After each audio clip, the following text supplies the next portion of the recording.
Hello, I am Brian, and I am the Theoretical Gamer. This video is just going to be me talking about games that I know about and like. And it's probably going to be, a lot of you, I'm not probably going to be telling you anything new. But it's a history lesson. A history of White Wolf's World of Darkness. It has a long history. A lot of you, a lot of you may have played in specific games. A lot of you know the difference between old and new. But for those of you who are kind of new to the gaming scene and don't know the details, I'm just going to tell you a little history, as well as, of course, give my very biased opinions on various aspects of the World of Darkness. I, of course, welcome if you think I'm full of shit on any aspects, or you think that you want to enlighten me to certain aspects I may have overlooked. Feel free to make video responses, leave comments. That's what we're here for.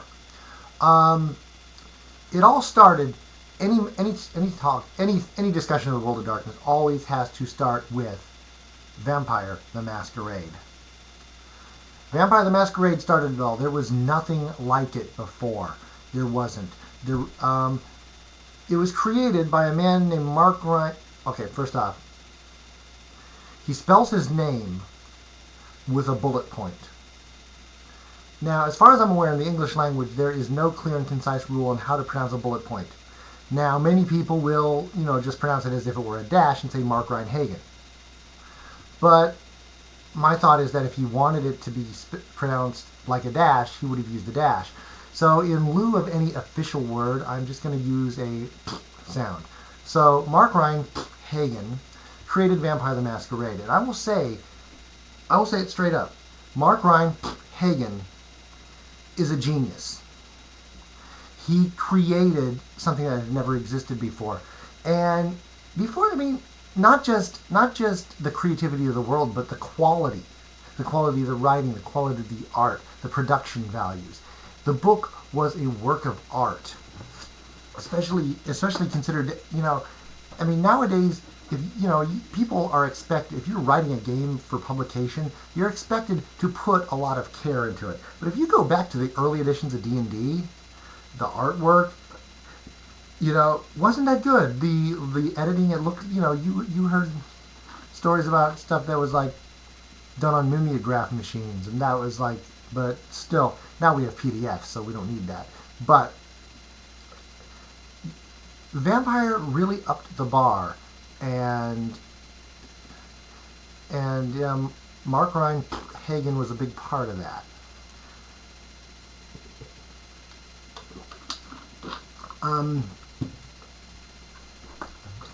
He created the concept. Now, I think in the original book, he used terms like World of Darkness to get across the idea that the world that Vampire took place in was like, but not unlike our own. The shadows were a little darker. The buildings were in worse condition and loomed a bit more. Like the city you grew up in looked more like Gotham City. But and he also used the term Gothic punk to describe the feel and the mood.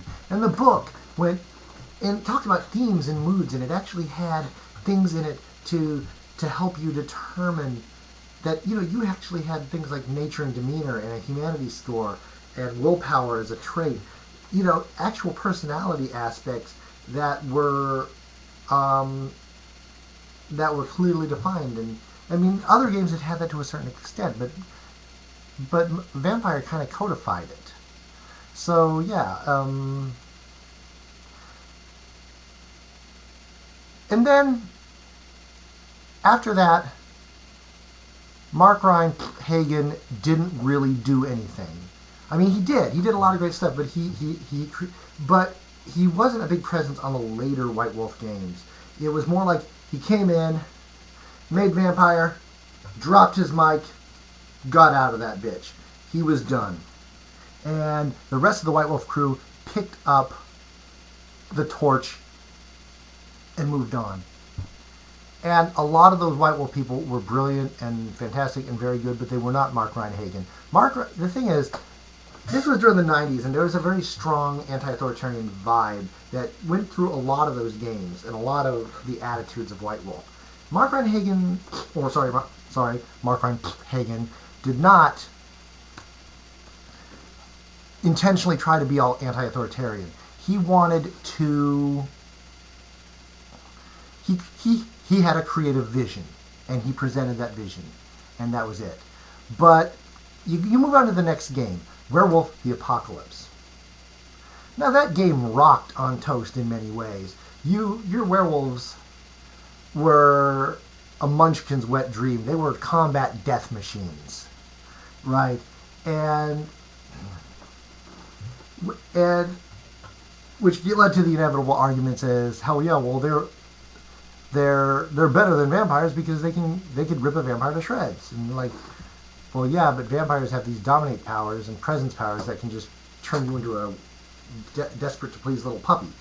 So yeah, they have strength in different areas, and each game has a different feel, and the strengths of each character plays to that feel. So but some people, they have what I call, the term that I've heard is empty white room fallacy.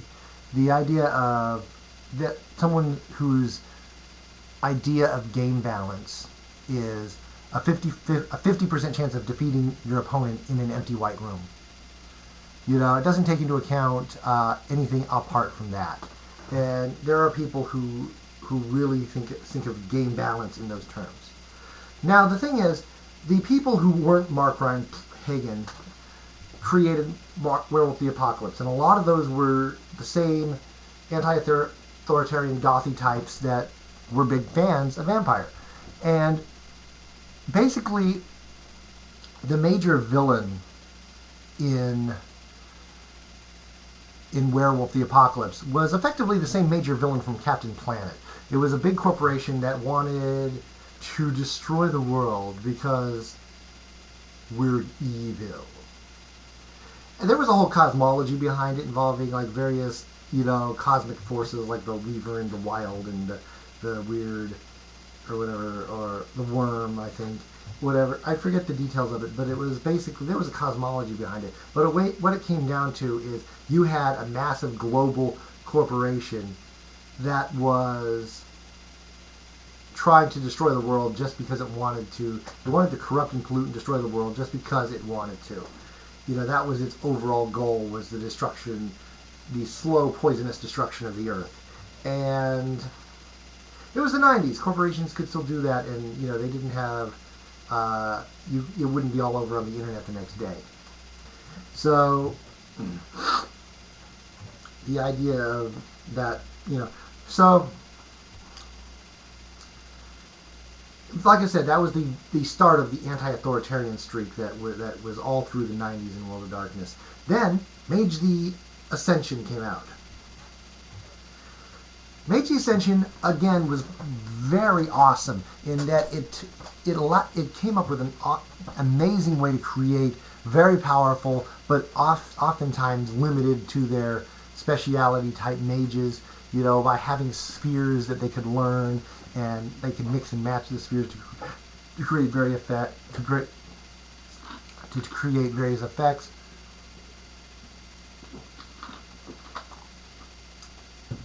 So, and a lot of the story behind it was fantastic. A lot of the characters and ideas behind it were great.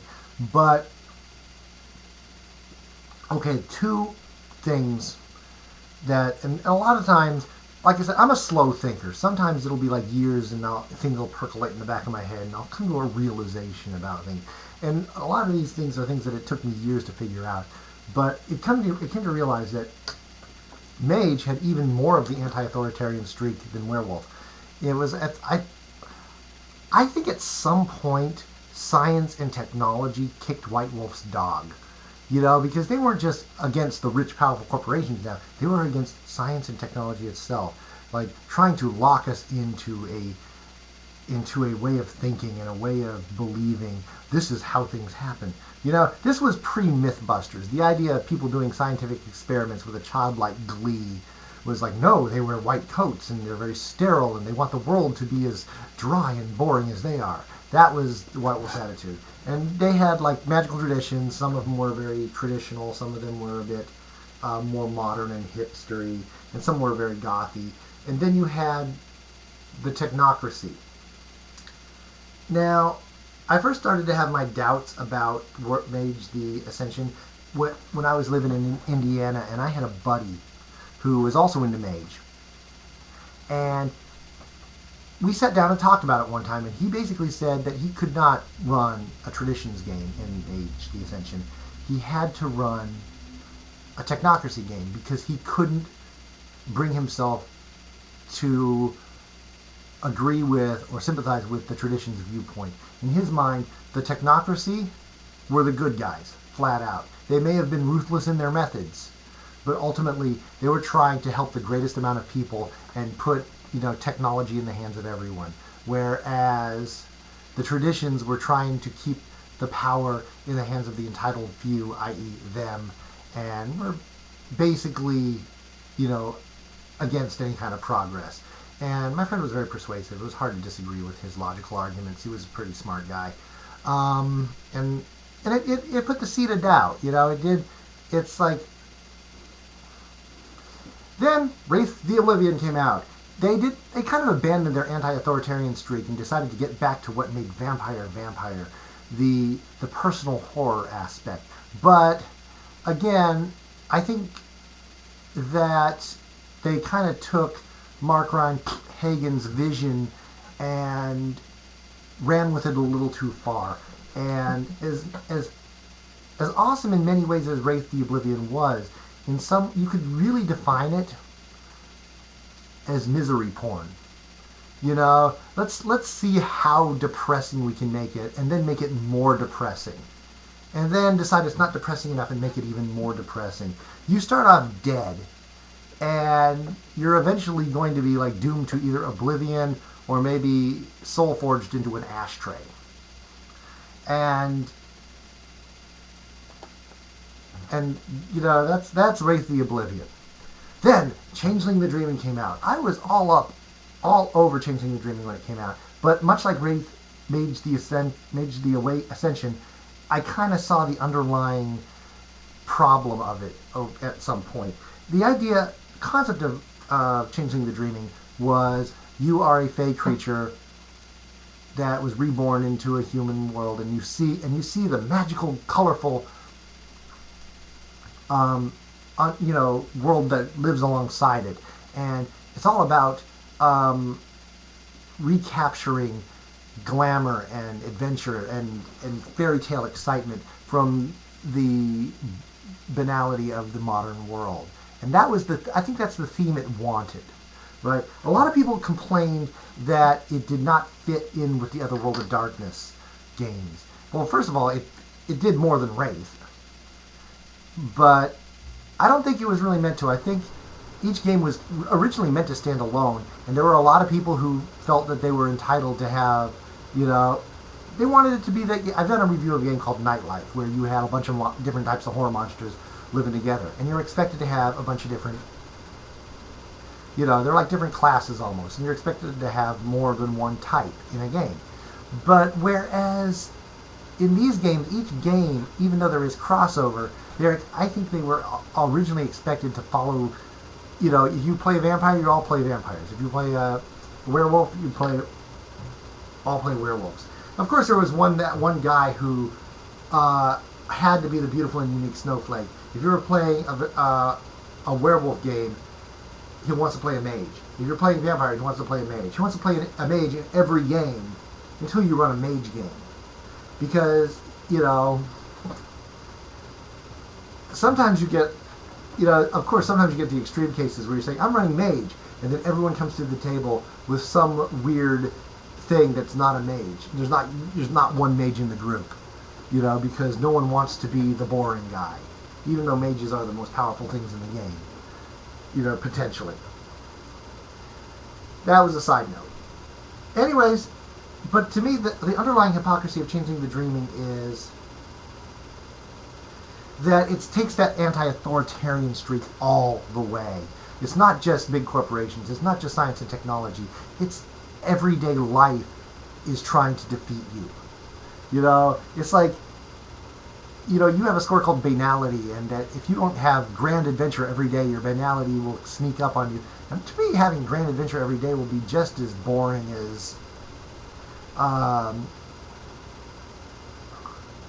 um, just as boring as you know an office job. You know, the grand adventure should be the spice.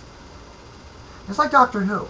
I love Doctor Who, but he has one grand adventure and then goes on to another one and then goes on to another one. When does he sleep? Does he even sleep? You know, each individual episode of Doctor Who is awesome, but you string him out and the guy does not get a rest. He does not get a break.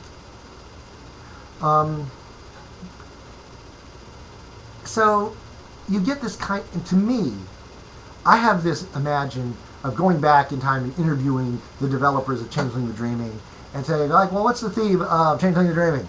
He's like, I shouldn't have to go to work. Work is boring. It's killing my creative soul. The world hates me when I try to be creative. They want me to just fit in like a perfect little peg fitting into the little hole. I don't want to do that. I should be allowed to do what I want. I shouldn't have to go to work. They're killing my creativity. I'm becoming a soulless drone. Well, you argue, compared to what? The Middle Ages, when you were probably born a farmer and that's all you did, and you worked enslaved in the fields every day until you died and then passed on the farm to your son who did the same thing. And that any creativity was probably very, very stifled by the church and by just people in general. And nowadays, you work 8 hours a day. You have the evenings off. You work 5 days a week. You get weekends. You're almost encouraged to have hobbies. So if you write or paint or act or dance in your spare time, people think, oh, that's cool. And yeah, it's the best it's ever been in that regard. Whatever, I shouldn't have to go to work. That to me is Changeling the Dreaming. That is the theme. Anyways, next. They scrapped the old World of Darkness. They put out a supplement, and they put out some stuff that basically said, this is how the world ends. And they gave you options on ending the world. They basically blew it up in Apocalypse, and they started the new World of Darkness. This confused a lot of people. A lot of people thought it was a second edition, and that they would, that their old characters would be ported over, and it was the same world. It was not the same world. Vampire the Masquerade became Vampire the Requiem. Requiem was a very, very good game. I like Requiem. I've played it, and I thought it was awesome. It is not exactly Mark Hagen's vision. He came up with all this original stuff. It was very original and very creative. Requiem, I'm not saying it's uncreative or unoriginal, but they went more in the iconic direction.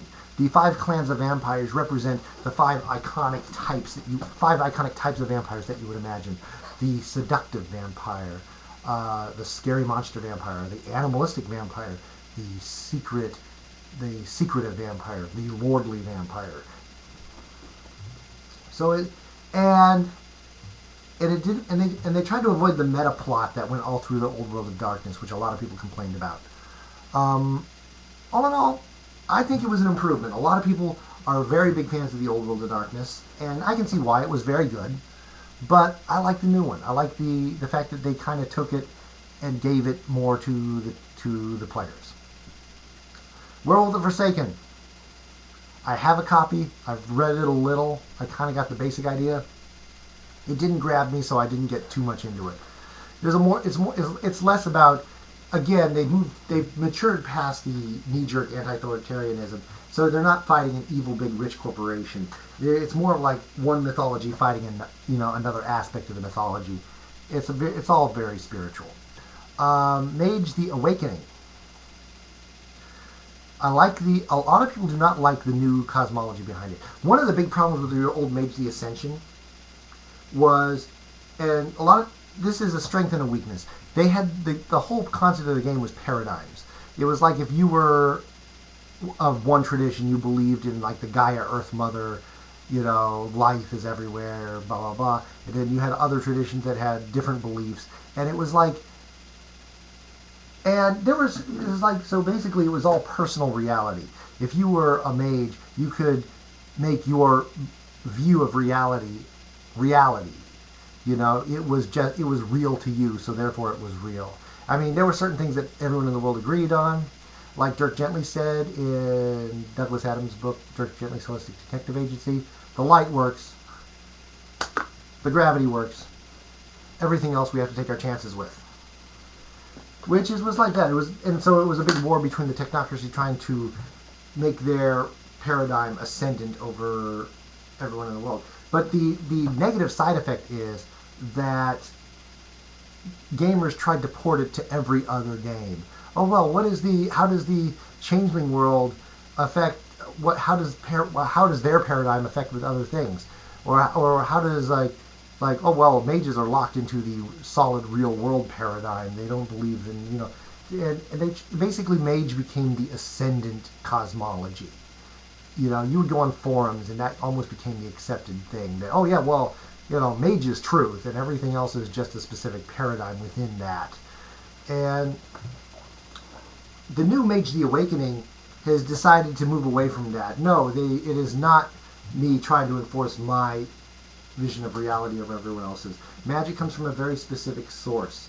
No one's exactly sure what, because it's all tied up in mythology about Atlantis, but it comes from these supernal realms above the world, and if you have a spiritual link to one of those realms, you have magic.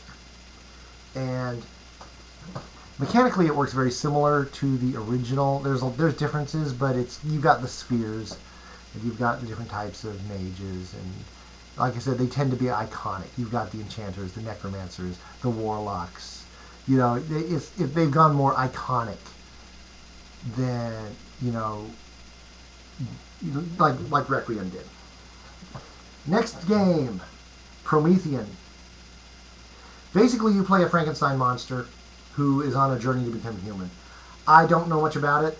I do know that you play a monster, and that you are instinctively shunned by people and animals, and even the land will rise up against you unless you keep moving on.